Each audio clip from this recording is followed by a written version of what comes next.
Hey, hello everybody out there in YouTube land.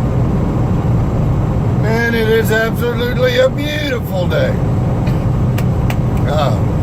Choking up a hairball there.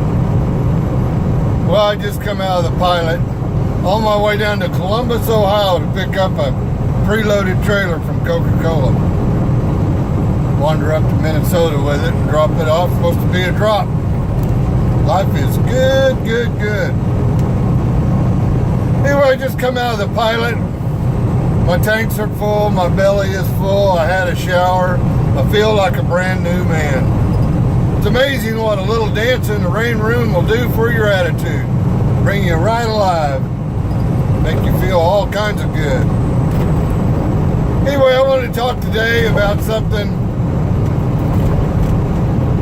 First of all, before I do that, I want to thank each and every one of you that has subscribed to my channel. Why y'all want to sit and listen to an old fart like me, I don't know, but God bless you each and every one for doing so. I sure do appreciate you. I just want to let you know that. I do like the feedback. If you like what I have to say or you got something to say back, please put it in the comment section. I try to answer all my comments. Hopefully there will come a day when I can't do that.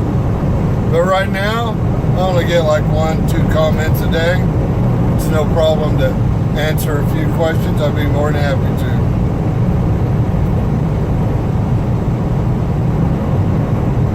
to. Show me a little love once in a while. Hit that like button. That way I know you actually like what I'm doing. But today what I'm going to talk about, I'm going to call this holding your hand, or holding my hand, whichever way you want to look at it. I can thank my mother for the way that she raised me, and I can thank the United States Marine Corps in the way that they trained me. My mother, the only time I ever remember my mother laying a hand on me is she backhanded me one time. One time. And it's because she told me to do something and I said, I can't. When I said I can't, man, it was swift and quick. Wow, I was in shock. Oh my God. My mother said, you are not allowed to ever use that word in your life. Can't. Can't is not allowed. First lesson. Found it to even be a more true even once I become a United States Marine. Can't is not in the vocabulary. One of the things that Marines always say to each other all the time is when somebody says they have a problem, you always hear this: adapt and overcome.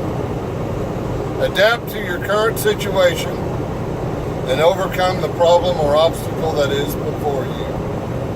Really simple. I'm going to tell you something about this trucking business. You're going to be out here by yourself majority of the time.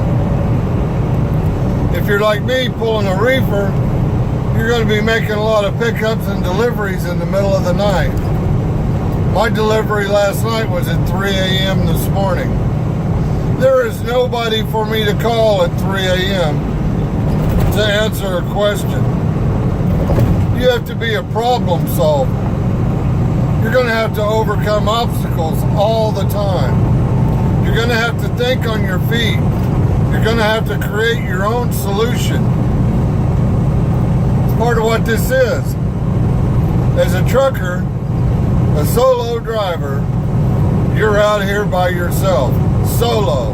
And that's just what it means. Solo. Your job is to overcome everything and think for yourself. Sometimes you're going to have to be a little creative. Excuse me, my tobacco habit. Let me explain. When I was driving in last night, it was real obvious that I was running out of my clock. As a matter of fact, when you get down to the final hour, let's put put it this way. I had 63 miles to go, and I had 60 minutes left on my clock. In a truck that is governed at 64 miles an hour, that means I might just get there by the hair of my chinny chin chin. I want to get to my location for my drop and take my 10-hour break at the drop. So you think, man, that's kind of splitting hairs. I don't want to put myself in that kind of pressure. Well, you always got to have your outs, and you got to know your situation. For instance, my e-logs, once I go off duty on my e-logs, I can travel up to 10 miles. So that tells you right there, if I run 9-10 minutes short, I can log out and actually run that last 10 miles off duty to get to where I'm going to take my 10-hour break. Don't think it's exactly legal, but it does say in the handbook that if you run out of time, they've got to give you an adequate amount of time to get to a safe place to shut down for the night. You don't just stop in the middle of the road, obviously. So if I run out, if I come up 4 or 5 miles short, I'm going to take my adequate time to get to a safe place to shut down, which is the facility I'm going to make my drop. So what I actually did was I watched the GPS, and when it showed that I had 5 miles left, I pulled over to the side of the road and I logged out. Then I drove the last 5 miles as personal convenience to the place I'm going to shut down for the night, which just so happened to be my receiver. These are the ways that you have to overcome problems. Now see, it was, when I looked at that last hour, it was 9 o'clock at night, which meant that I would have got yakky on the radio. It was the last hour of the night. It was 9 o'clock. Meant that I was going to get to the shipper at about 10 o'clock. My appointment time to unload wasn't until 3 o'clock in the morning. So that meant that I could be on my shipper, unload. It generally takes them about 2 hours to unload. I've already eaten 7 hours of my 10-hour clock. So then I pull off the shipper, get out on the street, and I bed down for the night afterwards. Of course, I took me a nap while they were unloading. I took me a nap while I was waiting for my appointment time. So I got all my sleep time in last night. Even though it was a little broken, I got my adequate time asleep. Problem is, though, about 6 o'clock this morning, a police officer come knocking on my door. They advised me this wasn't a truck stop and that I needed to move. Now, we could have had that discussion on the side of the road that, hey, I'm in my sleeper berth, you're not to mess with me, write me a ticket if you want to, or anything. Well, I guarantee you he would have. So why not save the hassle? So me and the police officer had a discussion. I asked him where there's a safe place for me to park nearby. He actually didn't have an answer. He goes, you're going to have to go to a truck stop or a rest stop. And I said, where's the nearest truck stop? He didn't have an answer. I said, how about the nearest restaurant? He said, oh, it's just a few miles down the road. Remember, I went off the clock 5 miles south of the shipper. So I can go at least 5 miles south and 5 miles even beyond that before I trip my e-logs. Not a problem. I just jumped in the truck and hid it down to a rest area. Went off, jumped back in the sleeper berth, and I slept till noon today. I got plenty of sleep. But this is what I'm talking about, is you're going to have to think constantly how to come up with your own solutions. solve your own problems. There ain't going to be anybody out here to hold your hand. You're on your own. You need to be independent. Now, for you new guys coming into the business, it's the reason why they want you to have a year, 2 years experience before you try to go lease operator or owner operator. You should have seen just about everything you're going to see to know how you're going to handle it and overcome it. Adapt and overcome. One of the videos I've got out, matter of fact, it's the most popular video, it's called CDL Without School.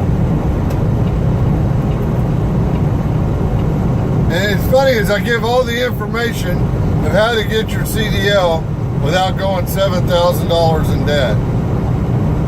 Even talk about how to get your first job without having a certificate from school. Ain't rocket science. But immediately it seems like the questions I get, people put up their own obstacles. Well, how do I do this? Well, how do I do that? Well, look it up. Figure it out. Overcome the problem. One of the number one questions is, how do you get a truck to take the driving test in? I actually answer it in the video. I used CDL Truck Rental of Oklahoma. Now, CDL Truck Rental of Oklahoma just happens to be in the same building with the Oklahoma Testing Center where you take the test. How convenient.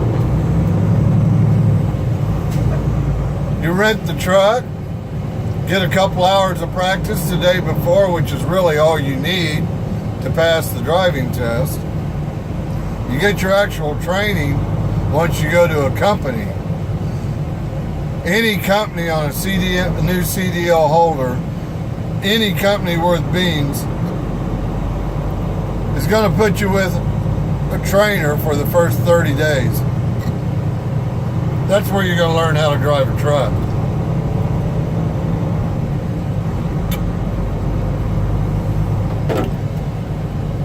If you do not have a CDL truck rental place that you know of, call your local Department of Public Safety, Department of Motor Vehicles.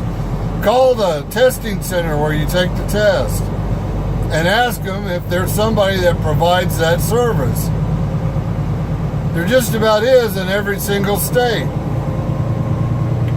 Let's say just by chance that nobody in your state provides a truck rental service for taking your driving test. Well, there's a couple ways to overcome that.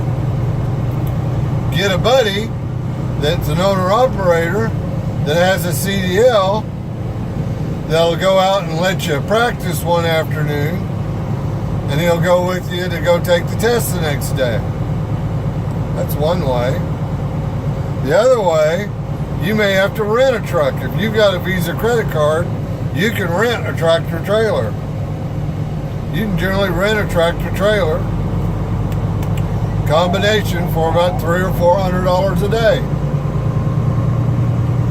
Now, since you're a permit holder, you don't actually have a license, you're going to have a licensed CDL Class A driver to go with you to pick up the truck. Hang out with you for an afternoon, teach you the ins and outs on your backing, do a little practice, drive around for a few hours, and then go with you to take the test the next day. See, this is the deal about problems. I don't believe there are any problems. I look at problems as an opportunity. If you have a problem, then you have the opportunity to overcome it. Well, that's about what I had to say for today. If you find it useful, hit the like button. If you got a comment, please put it in the comment sections. like and subscribe, all those good things. This is Recap Rookie out. Y'all have a blessed day, and God bless each and every one of you. Bye-bye.